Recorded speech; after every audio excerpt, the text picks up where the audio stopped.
सोलापूर शहरात सदर बाजार पोलीस ठाण्याच्या हद्दीतील एका नामांकित जुन्या शाळेतील मुख्याध्यापकाने शिक्षिकेचा विनयभंग केला आहे। जुलै 2024 ते 19 जानेवारी 2026 या काळात मुख्याध्यापकाने वारंवार सांगून ही छळ सुरूच ठेवला। त्याच्या सततच्या त्रासाला वैतागून शिक्षिकेने पोलिसात धाव घेतली। गुन्हा दाखल होण्याचा अंदाज येताच मुख्याध्यापक फरार झाला असून पोलीस त्याचा शोध घेत आहेत। एमडी बिराजदार असे त्या संशयित आरोपी मुख्याध्यापकाचे नाव आहे। फिर्यादी 13 वर्षापासून त्या शाळेत सहशिक्षिका म्हणून कार्यरत आहेत। त्यांनी 10 वर्षे त्या शाळेत विनाअनुदानित तत्वावर काम केले आणि आता 40% वेतन मंजूर आहे। त्या शाळेतील मुख्याध्यापक देखील 13 वर्षापूर्वीच नेमणूक झालेला आहे। जुलै 2024 मध्ये त्या मुख्याध्यापकाने चुकीच्या व वाईट नजरेतून पाहून अश्लील हावभाव करायला सुरुवात केली।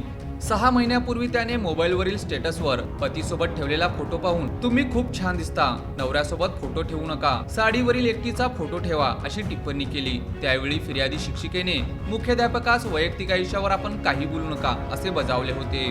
त्यानंतर सुद्धा त्यांच्या वागण्यात काहीही फरक पडला नाही। घरी गेल्यावर तो मेसेज व्हिडिओ कॉल करीत होता। त्यांना एकदा वैयक्तिक मेसेज पाठवू नका अशी विनंती केली होती, तरी पण बिराजदारने फिर्यादीला व्हिडिओ कॉल करून अश्लील हावभाव केले असेही फिर्यादीत नमूद आहे। दाखल गुन्ह्याचा तपास सहाय्यक पोलीस निरीक्षक अनिल राजगुरू हे करीत आहेत।